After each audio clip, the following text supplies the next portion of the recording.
भी तत्व पाया जाता है। उसके ऊपर इंद्रिय चक्र आता है। इंद्रिय चक्र में ब्रह्मा जी वास करते हैं। ब्रह्मा जी वहाँ के मालिक हैं। ये 6 दल का कवल है। यहाँ पर जल तत्व पाया जाता है। उसके ऊपर ये नाभि चक्र आता है। नाभि चक्र में विष्णु जी वास करते हैं। विष्णु जी यहाँ के मालिक हैं। ये 8 दल का कवल है। यहाँ पर अग्नि तत्व पाया जाता है। उसके ऊपर हृदय चक्र आता है। हृदय चक्र में शिव जी वास करते हैं। शिव जी यहाँ के मालिक हैं। ये 12 दल का कवल है। यहाँ पर वायु तत्व पाया जाता है। अरे वास्तव ऊपरी मंडलों में, ऊपरी लोकों में वास करते हैं, लेकिन उनका प्रकाश, उनकी किरणें इन चक्रों पर पड़ती हैं। उसी के ऊपर कंठ चक्र आता है। यहाँ पर आद्या महाशक्ति की किरणें पड़ती हैं। ये 16 दल का कवल है। और आप सबसे ऊपर, तुम्हारी जीवात्मा सबसे ऊपर दोनों आंखों के मध्य भाग में बैठी है। यहाँ पर ये देवियां बिंदी लगाती हैं और पुरुष यहाँ पर ये टीका लगाते हैं। ये बिंदी और ये टीका यहाँ पर हम लोग इसीलिए लगाते हैं क्योंकि यहीं पर हमारी जीवात्मा बैठी है। उसका श्रृंगार किया जाता है। ये 10वां द्वार है जहाँ पर तुम्हारी जीवात्मा बैठी है। ये दोनों आंखों के बीचों बीच में, इसी को 10वां द्वार कहते हैं। आप लोग रोज चौपाई गाते हो, मंगल भवन अमंगल हारी, द्रव सुदशरथी अजर बिहारी। तो इसका अर्थ जरा समझने की कोशिश भी करो। प्रेमी भाई बहनों, ये शरीर तुम्हारा मंगल भवन है। तुम्हें अमंगलों से बचाने वाला, तुम्हें नरकों और चौरासियों से बचाने वाला है। ये पंच भौतिक शरीर ही तुम्हारा मंगल भवन है। इस मंगल भवन के 10 दरवाजे हैं और 10वें दरवाजे पर ये अजर बिहारी यानी कि तुम्हारी जीवात्मा बैठी है।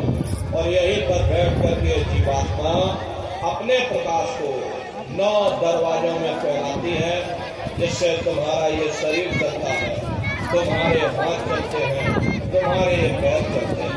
जब आप भजन करोगे और जब घंटे और शंख की आवाज को सुनोगे तो उस आवाज में चुंबक है। वो आवाज आपको अपनी ओर खींचेगी और जब खिंचाव होगा तो जीवात्मा का फैला हुआ प्रकाश 9 दरवाजों से सिमट करके यही 10वें दरवाजे पर इकट्ठा हो जाएगा। और जैसे ही सारी शक्ति, सारी चेतना सिमट करके यहाँ पर इकट्ठी हुई तो शब्द क्या काम करेगा?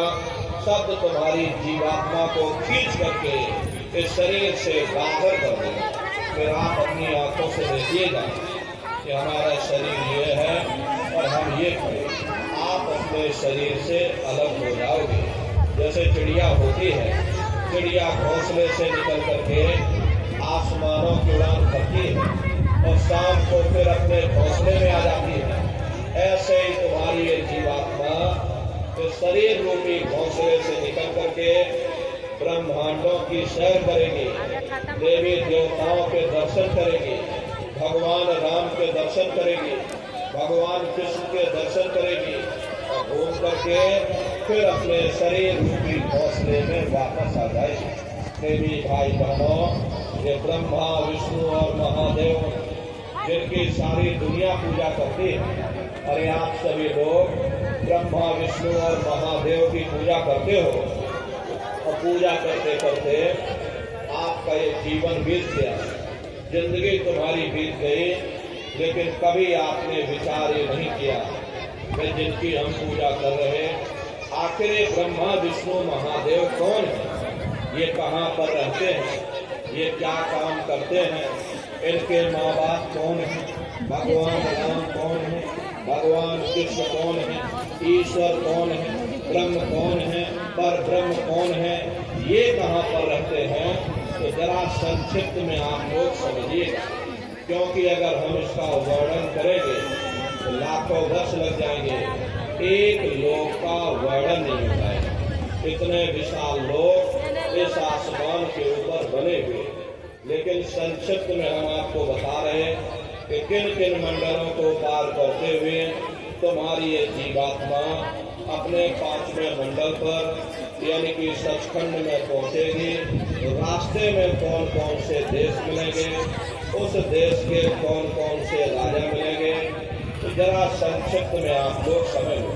प्रेमी भाई बहनों, जब आप भजन करोगे और जब घंटे और शंख की आवाज को सुनोगे तो उसी घंटे शंख की आवाज को पकड़ करके ये जीवात्मा ब्रह्मांडों की चढ़ाई करती है। पलक झपकते यह जीवात्मा हर वो योजन ऊपर चली जाती है। ये चांद सूरज सितारों को पार करने के बाद में सबसे पहले जो आपको लोक मिलेगा उसे महात्माओं ने शिवलोक कहा। शिवलोक तमोगुणी स्थान है, वहाँ के मालिक शिव जी हैं। वो पार्वती जी के साथ में उस लोक में विराजमान है। चैतन्य धार जो ऊपर से नीचे आ रही, जिसे महात्माओं ने गंगा कहा, वह अपना केंद्र बिंदु शिवलोक को बनाती है। इसीलिए शिव जी की जटा में ये गंगा दर्शाई जाती है। इस लोक में असंख्यों जीवात्माएं रहती हैं। ये सभी जीवात्माएं शिव स्वरूप में मौजूद होती हैं।